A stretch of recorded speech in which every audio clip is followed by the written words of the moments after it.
Hey guys, welcome to day 28. Today we're going to learn how to graph using slope-intercept form. All right, so the warm-up, if you're absent, you should probably try to do the warm-up first as a review. You did take your test last class, so this is just a little review of some of the problems we had on the test. So to get the slope, we use the formula for the change in y. So it would be y2 minus y of 1 divided by x2 minus x of 1. So you have your x and your y coordinates for both points. You can take any 2 points on a line and get the slope, 3 minus 1, and this would be a negative 6 minus 3. 3 minus 1 is 2, and negative 6 minus 3 is negative 9, and that's in simplest form. So there's your slope. It's negative 2/9. All right, if you look at number 2, if I use the slope formula, I've got negative 4 minus 2 divided by negative 6 minus a negative 4. Okay, be careful with that double negative. So you're going to end up with negative 6. And then when you subtract a negative, you're going to get negative 6 plus 4, which is a negative 2. So this would simplify to be a slope of positive 3. All right, number 3, finding the missing coordinate. This sometimes gives some of you a little bit of trouble, but again, we go back to using the slope formula, y2 minus y1. I'll write it down again, x2 minus x1. All right, so your slope is 2, but we put it over 1 because we're setting it up for cross products, okay? Your y2 would be 3, your y1 is x, so there's the missing coordinate. We're going to divide by 2 minus 5. All right. From there, I like to simplify first your denominator. You've got 2 over 1, and it's going to be equal to 3 minus x divided by negative 3. All right, so now we set it up for cross products. So we're going to take the numerator of 1, which would be 2, times negative 3, and we're going to set that equal to the denominator of the other times 3 minus x. I'm going to write it out. Even though we're distributing a 1, it's not going to change anything. So this would be a negative 6 equals 3 minus x. All right, to solve for x, I'm going to subtract 3 from both sides. So I get negative 9 equals negative x, and then I divide both sides by that negative 1. So my x is going to be equal to positive 9. Okay. Number 4, if we solve for y, we're going to get y by itself. So we're going to start by subtracting 4x from both sides. So 2y is equal to negative 4x plus 6. And then we divide both sides by 2. Don't forget to divide each term by 2. And we get y is equal to 2x plus 3. All right, finding the x and y intercepts. So our x-intercept, we remember we let our y be 0. And if our y is 0 and we plug it in, we get 0 equals negative 2x minus 8. So we add 8 to both sides. So 8 is equal to negative 2x. And then we divide by negative 2. So our x is going to be equal to negative 4. All right, and our y-intercept, actually it's already in slope-intercept form, so I can tell my y-intercept is going to be negative 8, but let's set our x to be 0. So our y-intercept will let x be 0, and when we do that, we get y is equal to 0 minus 8, or negative 8. And remember, both of these are ordered pairs. This would be negative 4, 0, and this one would be 0, negative 8. Okay, so the answer to homework last class is up here on the board. All right, and today's lesson. So today we're going to graph using slope-intercept form. Before we start, and this should be a review, this should be a pretty easy lesson. Okay, let's identify the slope and the y-intercept. So I always start out, identify the slope, which is 2, the y-intercept is 4. Okay, first step, I like to plot the y-intercept first. Okay, so in this case, the y-intercept is 4. So this is your y-axis. So 0, 4 would be right here. Okay, that would be your first step. The second step, okay, it says from the y-intercept, which is 0, 4, use the slope. So since the slope is 2, we're going to write this as 2 over 1 because we want to represent it as a fraction because we want to think about the rise over the run.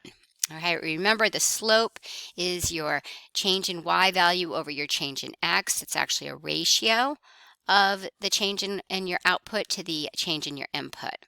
Okay, so if I went up 2 and then over 1, my second point would be right there.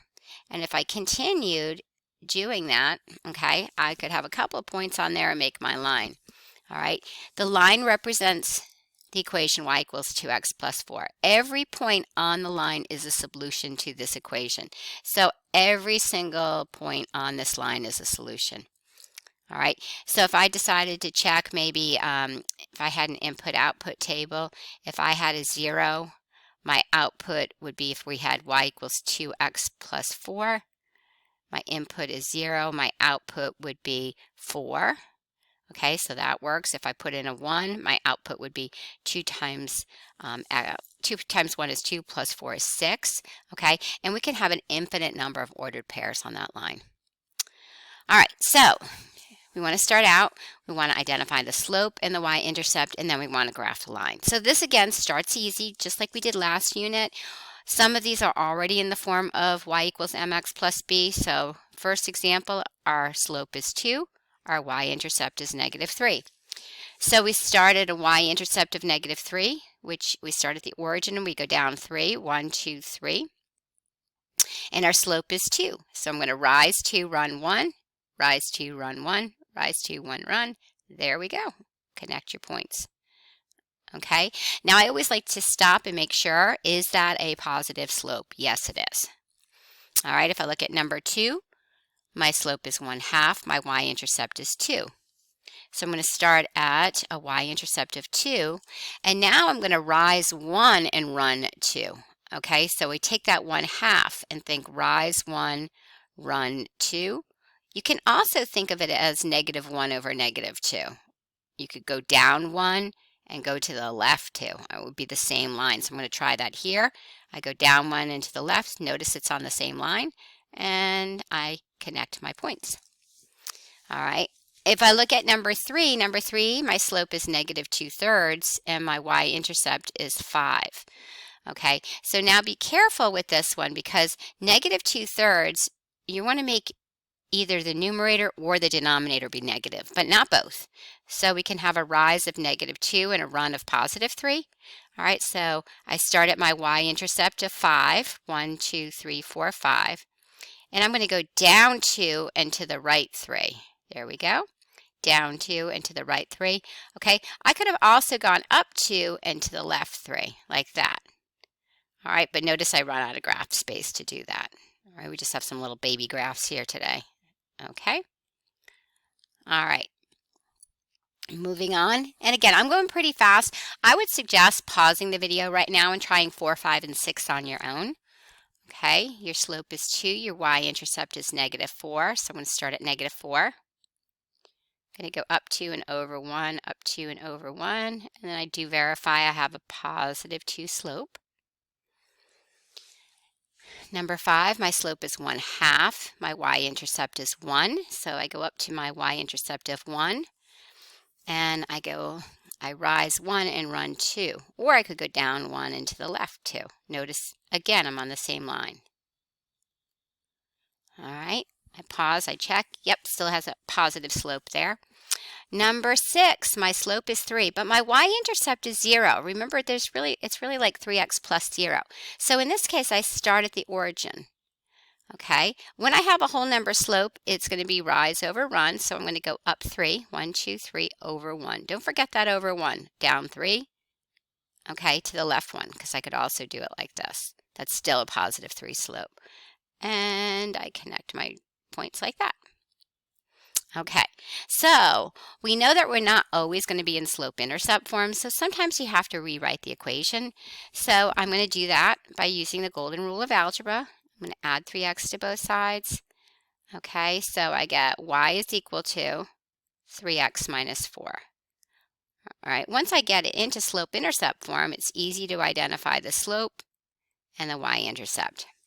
So I'm going to go down 4, 1, 2, 3, 4. My slope is 3. I rise 3 over 1, rise 3 over 1. There we go. Slope of 3. Notice, okay, the larger the slope, the more steep it is. Okay, this one I'm going to start by moving the constant to the other side. So 3y is equal to 2x minus 6. But then I'm going to divide both sides by 3. I'm going to run out of space here, so I'm going to do it down here. My y is equal to 2/3 x minus 2. Okay, so now my slope is 2/3 and my y-intercept is a -2. So I start at my -2 for my y-intercept, and I'm going to rise 2 and run 3. Okay, or I could go down 2 and to the left 3 like that. And there's my slope. Okay, let's try number 9. I'm going to subtract my x from both sides. So 4y is equal to -x plus 12. Whoops, running out of space. So I'm going to do that down here. So 4y equals -x plus 12. And then I'm going to divide both sides by 4.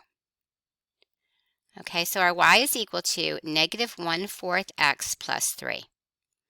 From here, it's easy to pull out the slope. The slope is -1/4, and the y-intercept is 3. 1, 2, 3. Okay, so my slope is -1/4. I go down 1 and to the right 4. Oops, running out of space. Or I could go up 1 and to the left 4. There we go. Finally got a negative slope in here. Okay, so that's what it's going to look like.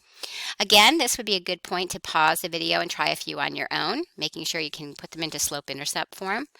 Okay, this one is plus 0. So in this case, our slope is 2. Our y-intercept is 0. So we're going to start here at 0. Go up 2 and over 1. There we go. Or down 2 and over 1. All right. 4y, we're going to subtract 8 from both sides. So we end up with 4y is equal to 3x minus 8. And then we divide both sides by 4. So y is equal to 3/4 x minus 2. We're going to go up 3, 1, 2, 3, and over 4, 1, 2, 3, 4. Or I could go down 3 and to the left 4. Here we go. All right, number 12, if I divide both sides by 4. Okay, so I've got, this would be y is equal to a -3/4 x. So in this case, my slope is -3/4 rather, and my y-intercept is 0. Okay, be careful with that 0. So I start at the origin, which is right here, and I'm going to go down 3, 1, 2, 3, and over 4, 1, 2, 3, 4. Whoops, get it right about here. Or go up 3, 1, 2, 3, and to the left 4. Okay, so now I've got my negative slope. There we go. All right, a few more. So y is equal to 4. I'm going to think of horizontal line. Y is 4. So I'm going to go to 4 on my y-intercept. I know my slope is 0. I'm going to make a horizontal line. 14, my slope is -1/3. My y-intercept is 3. So I start at 3, 1, 2, 3. I go down 1 and to the right 3. Or I can go up 1 to the left 3. All right, that was in slope-intercept form. And 15, my slope is -2/3. My y-intercept is 0. So again, I start at the origin. I go down 2 and to the right 3. Or I could go up 2 to the left 3. And there's my line. Okay, a few more. My slope is -4/3. My y-intercept is 2. All right, so I start at my y-intercept. I'm going to go down 4, 1, 2, 3, 4, and to the right 3. Okay, I run out of space going up, so I'm just going to stay with these 2 right here. Maybe go down 4 again. 1, 2, 3, a little off, and over 3. Whoops, it's not a point. All right, I just go down 4, 1, 2, 3, 4, and over 3. 1, 2, 3, right about here. So this is what it's going to look like. X is equal to -2. I think special case, I'm going to think of vox, which means I've got a vertical line. undefined slopes, so x is -2 is right here, I can just draw a vertical line.